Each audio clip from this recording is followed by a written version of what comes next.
How's everybody doing? Great? All right, that's good. Y'all are quiet already. It's going to be a long morning. Man, what I really should be teaching about today is distractions. Because I have been distracted this morning in a way that I just can't get my head together. Anybody, you ever have one of those mornings you wake up and you just can't get it together?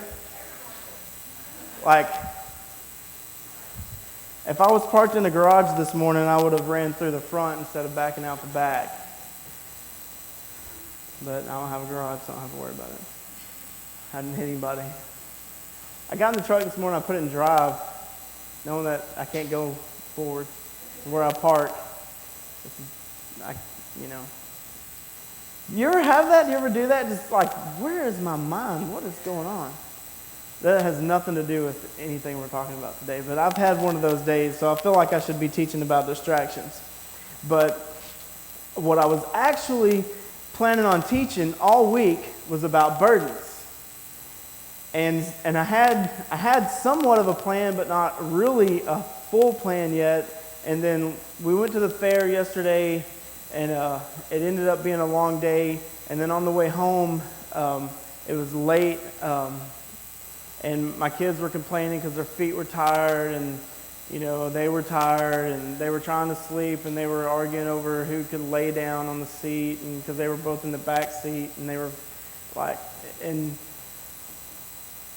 and God started speaking to me a little bit, and then it started getting more and more and more and stronger, and I was like, no, but that's not what I'm talking about tomorrow.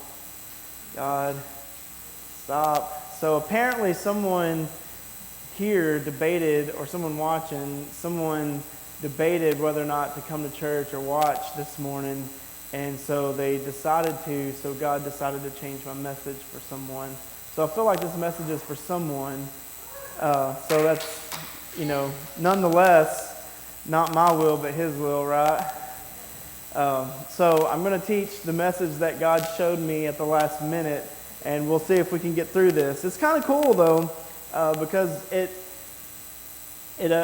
changed my perspective last night. It changed my perspective. And the title, what was my title? I think I was going to call it Just Add Water, and then I decided there's a miracle in the mud. I don't know. So call it whatever you want to call it. But we're going to start in Genesis chapter 2, verse 7. If you have a Bible or a smartphone or something of the sort, and you can follow along with me, it's just a real quick, if you don't have anything, that's cool too. I'll read it to you. My reading's bad sometimes, but thankfully this is just like a couple sentences, so we should be okay. Anyway, we're going to start here in Genesis chapter 2, verse 7. It says, "Then the Lord God formed the man from the dust of the ground. He breathed the breath of life into the man's nostrils, and the man became a living person." The Lord God formed the man from the dust of the ground. He breathed the breath of life into the man's nostrils, and the man became a living person. And I find this very interesting. This part right here, it says, He breathed the breath of life into the man's nostrils, and the man became a living person. So He formed us from the dirt, and then He breathed into us. And there's a few little things here that I find interesting about breath, about breathing. And we take somewhere around 26,000 breaths a day. Somewhere around 26,000 breaths a day. And that equals out to around 14,000 liters of air. I'm not sure. And I'm not 100% sure on this, but the experts say that we should really only be taking 4 to 6 breaths in a minute.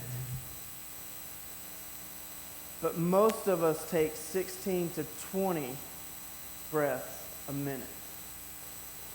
And they say that we should get 99% of our energy from our breath. But we only access about 10% of the energy available.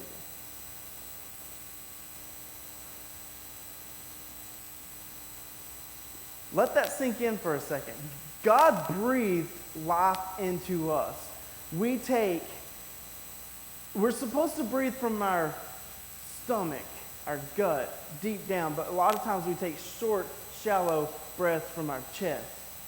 And they're saying that we should take on average somewhere around 4 to 6 breaths a minute, but instead we take 16 to 20 per minute, and we should get about 99% of our energy from our breath, but we only get about 10%.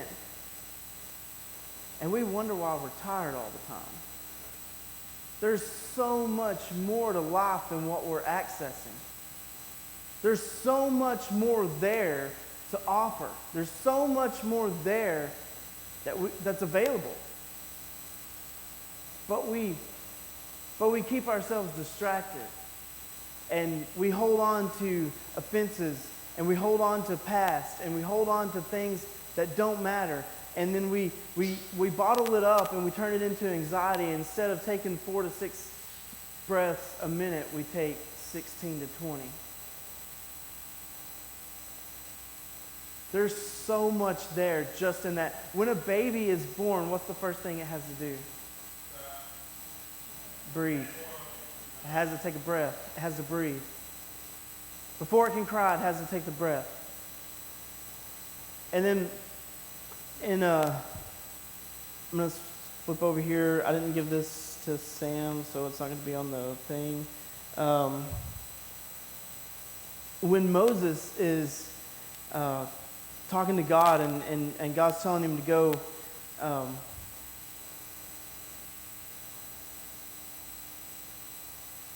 excuse me, I had a blank moment there.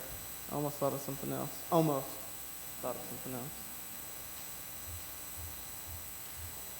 And Moses is asking, ask God what his name is. Does anybody, you know what I'm talking about?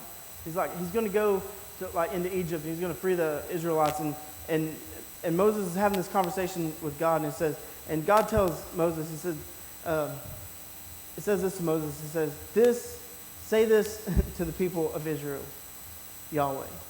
And I think some Bibles it's like Lord, but it's all capitalized. And that word in the original Hebrew, it's the letters YHVH, and it's pronounced something like, I'm not an expert, I don't know, but it's more like the sounds of breathing. And a lot of traditions believe that the name of God is actually the sound of breathing. And I just find that extremely interesting. It's in the breath where we have life. It's in the breath where we access our energy. And the first thing we do when we're born, we have to take that breath, or we don't make it. And I find it really interesting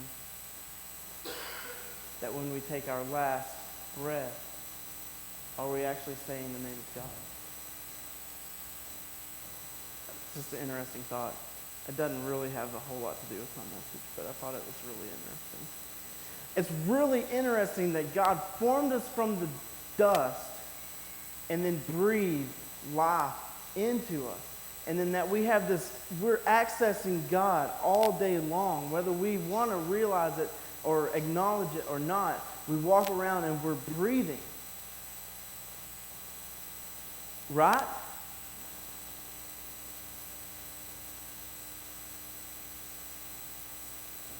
But from the dirt, we're formed. And from the dirt, we're fragile. From the dirt, we're vulnerable. From the dirt,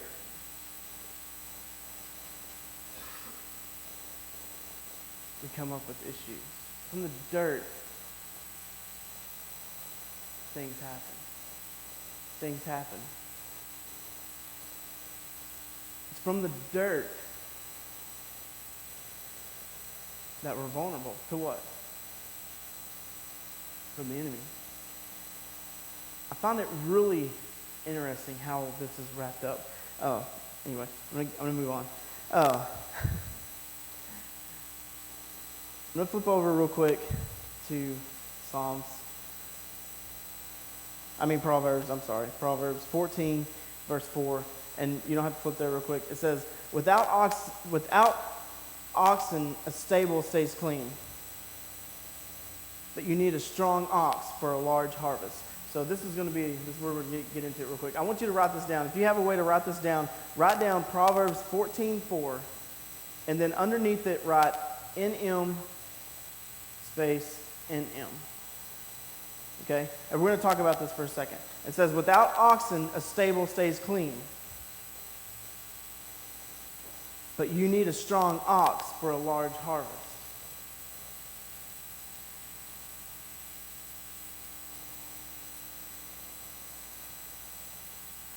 If you don't have oxen in your stable, you won't have a harvest.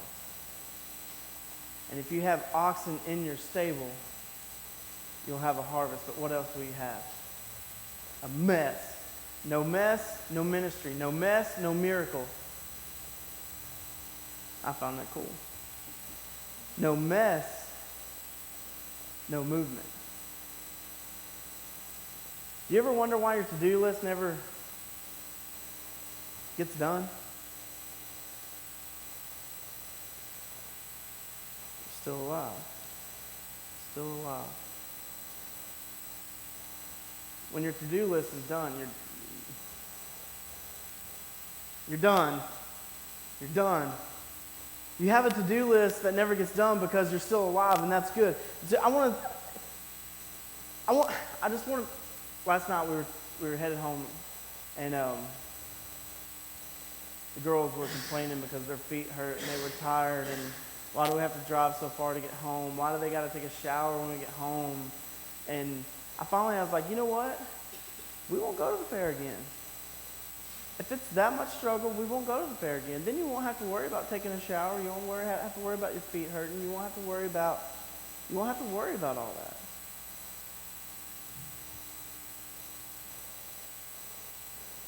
And God started speaking to me, and He started showing me stuff. See, I get frustrated sometimes because there's things that go on in the church that I feel like it shouldn't be that way. The staff gets mad at each other, and we get offended, and I'm like, what the heck? We're supposed to be the leaders. Why are we getting offended? Why are we getting mad? If everything ran perfect, guess what? No, we wouldn't. What's the purpose? If everything ran perfect, we have no purpose. Because there's no message. There's a message in our mess every time. There's a message in our mess every single time. There's a message in your chaos. There's a lesson to be learned in your chaos. And the things that aren't working right, there's a message. There's something to learn. There's something to be learned. There's something that God is showing us. If your vehicle is running rough or something's not quite working, it's still working, but it's not working right. It's not working good to its full potential.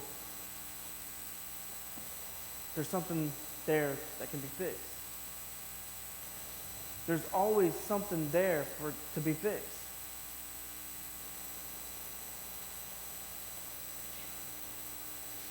Everyone wants the strength of an oxen, but no one wants to shovel the stuff. Everybody wants the good, the strength, the miracle, but no one wants to go through the hardship. No one wants to go through the storm. We want to grow, but no one wants to work for it. No one wants to go through the lesson. We want that degree, but man, we complain about going to school. We want that paycheck, but complain because we got to get up on time and make it to work on time. hate waking up early. I like my paycheck. I hate waking up early until Friday morning. Friday morning, I don't mind waking up a little early. Hey, you know what? I can stop at Starbucks today.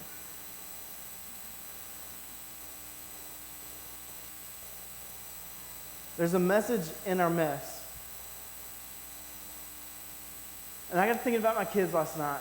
And I got to thinking about, like, before I was divorced and they lived with me, or I lived with them, we lived together, whatever. I would always, their room always looked like a bomb went off. Always looked like a bomb went off. There's someone here that's frustrated on a daily basis because the kid's bike is parked in the garage or their kid's room is a disaster. One day you're going to miss it. One day you're going to miss that. One day you're going to miss that kid's room being a mess.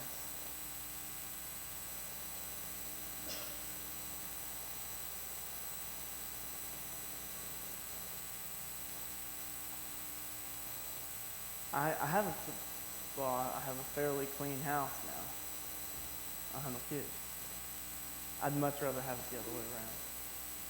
I'd much rather have the kids running through there, destroying everything, and having a good time instead of me missing them all the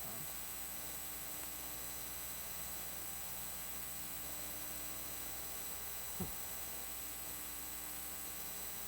There's so much in that. We miss the most meaningful moments in our life because we're caught up in little things, little frustrations, and we miss it. I feel like we miss God's message of love. I'm gonna move on. Am I losing you? Is everybody awake? Okay.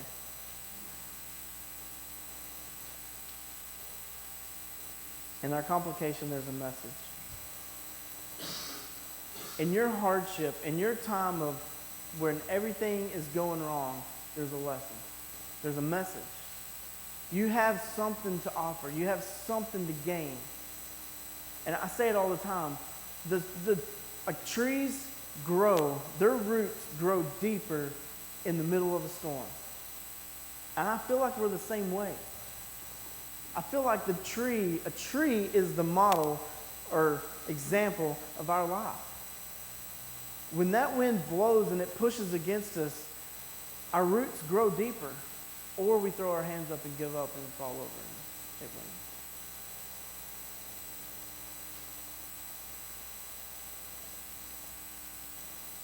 I'm going to turn now to John chapter 9. We'll get a little bit more into this. Enough of my thoughts.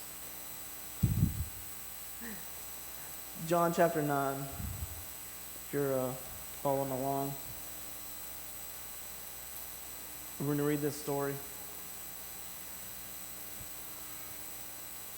I don't know if you have that or not. John chapter 9, I'll go ahead and read it. It says, as Jesus was walking along, he saw a man who had been blinded from birth. Rabbi, his disciples asked him, why was the man born blind? Was it because of his own sin or his parents? And Jesus said, it was not because of his sins or his parents' sins.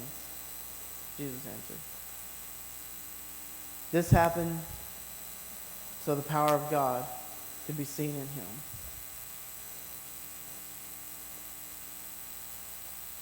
And I feel like there's this misconception that when something happens to us, it's because God's mad at us, or it's because we've done something wrong, or someone somehow, somewhere along our family line done something, so we're cursed with this thing. And maybe sometimes, but sometimes stuff happens, right? Sometimes things just happen. And I feel like that's what he's saying right here. This happened so the power of God could be seen in him. It wasn't a curse. It wasn't anything that he'd done. It wasn't anything that his parents had done wrong. He wasn't, he was born this way because, things just happened. So the power of God could be seen in him. So we must quickly carry out the task assigned us by the one who sent us.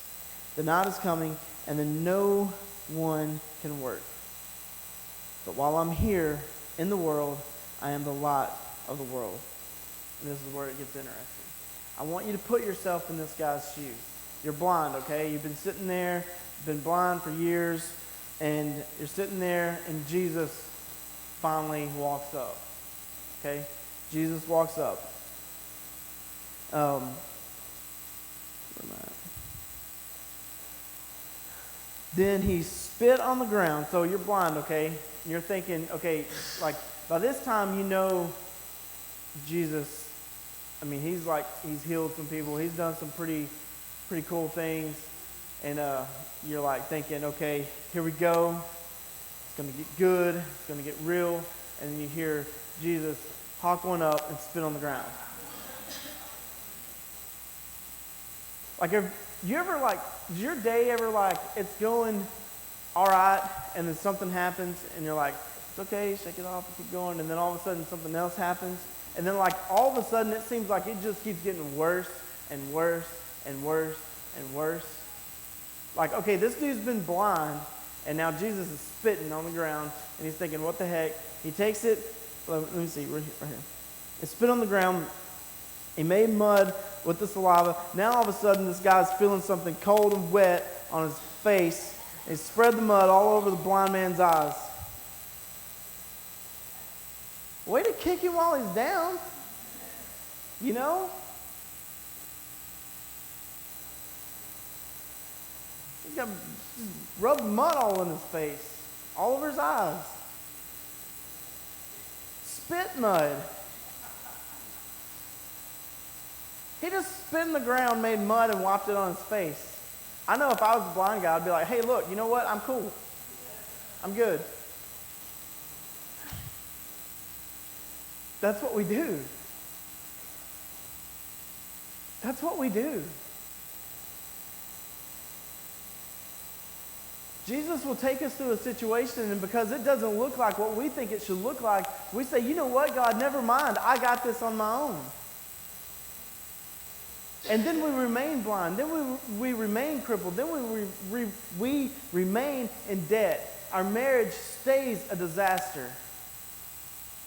Our relationships continue to fail. Our addictions continue to have control over us.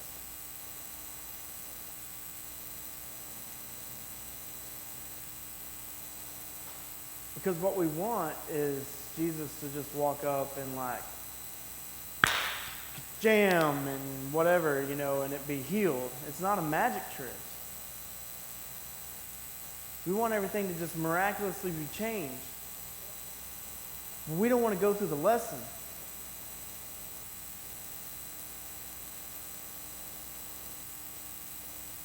We don't want to stand in the storm.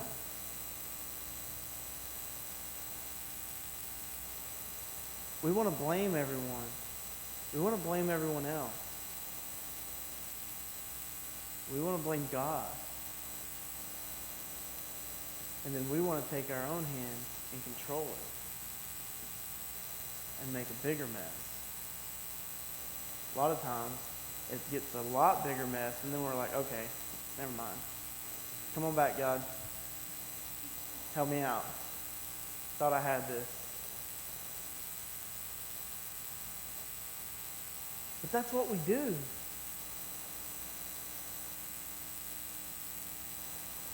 I have found that every time God works in my life, it's not at all like what I thought it should look like.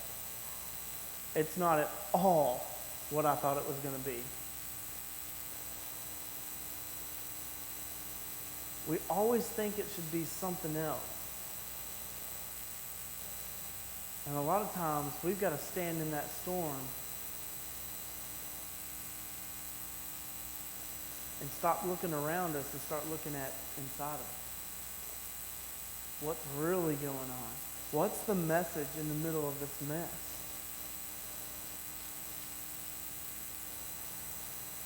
So, he gets this spitty mud wiped all over his eyes. He told him, go wash yourself in the pool of, I think it's Siloam, I'm not sure, I don't know how to say that, which means sent.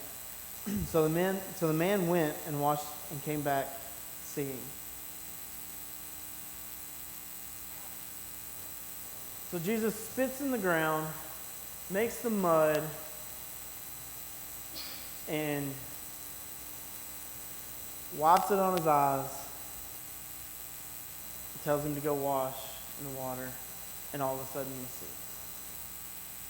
And this is the message that I got through all this. Why in the world did Jesus spit in the ground and make mud and wipe it on his eyes? Why? That's the craziest thing, right? There is, maybe I had another page somewhere. Apparently I did. I only have one page up here, but anyway. There is a representation throughout the Bible where the water represents God's Spirit.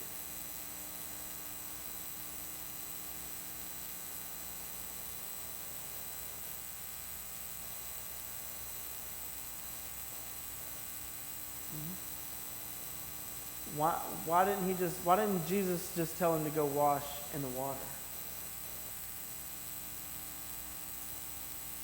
Jesus took the mud, he spit in the mud, spit in the dirt, and made mud and wiped it on his eyes. He took what we're made out of and mixed his Spirit with it and made mud. And then the guy washed it off and he could see.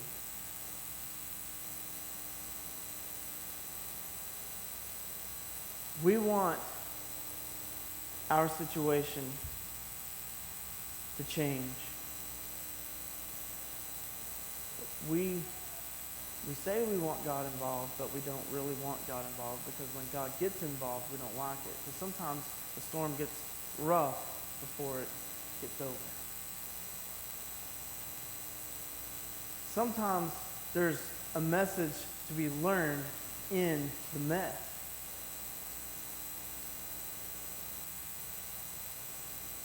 Does that make sense at all? I don't know. I just found it interesting, and I don't know what I had other notes, and so I don't remember. So, sorry. Apparently, I wasn't supposed to talk about that part. But we want things to change, but a lot of times we want it to change on our terms and with our conditions, through our conditions. We want God to work on our terms. So we're sitting there, and we just want Jesus to breathe on us or something and fix our sight. But instead, he takes the very thing that we're made out of, spits in it, makes a little bit of mud, and it changes the whole sight, our whole vision. It changes everything. So here's the lesson. If your life feels like dirt some days, if you feel like dirt,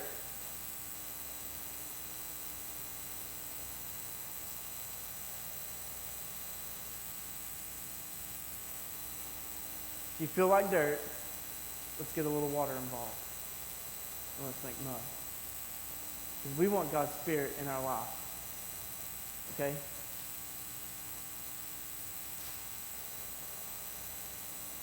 If your relationship is failing, get God involved.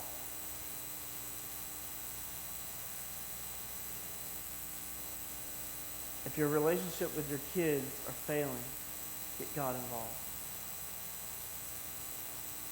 If you're getting frustrated with the way your kids are acting, get God involved.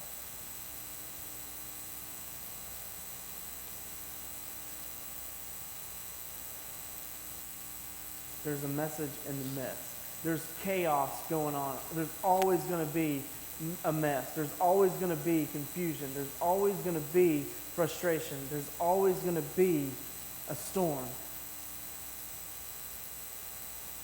And I wish we could stop and step back and realize that it's not just about bad things happening. It's about God showing us and growing us. and teaching us.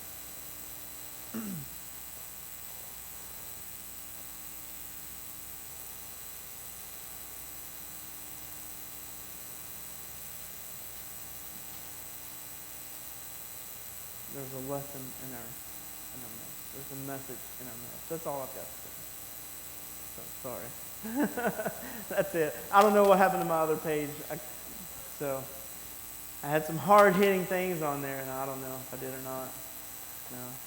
But I had other notes, and I don't know. Apparently it wasn't. Apparently I'm supposed to stop there because that's it. I don't know who that's for, but that's it. Yeah, God has a plan.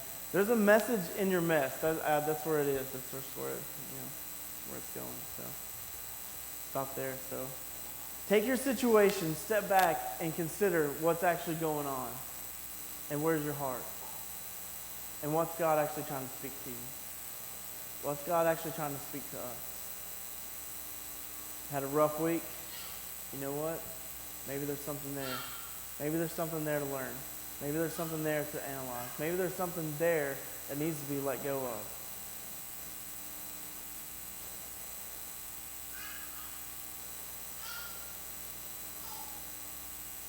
I don't know what each and every individual faces each day, but I know the things that I face. And I know that there's little things that cause frustration and, well, a bad day and a bad week. And there's things that I choose to hold on to that need to be let go of. There's offenses that need to be let go of. Anyway, that's all I have for you today.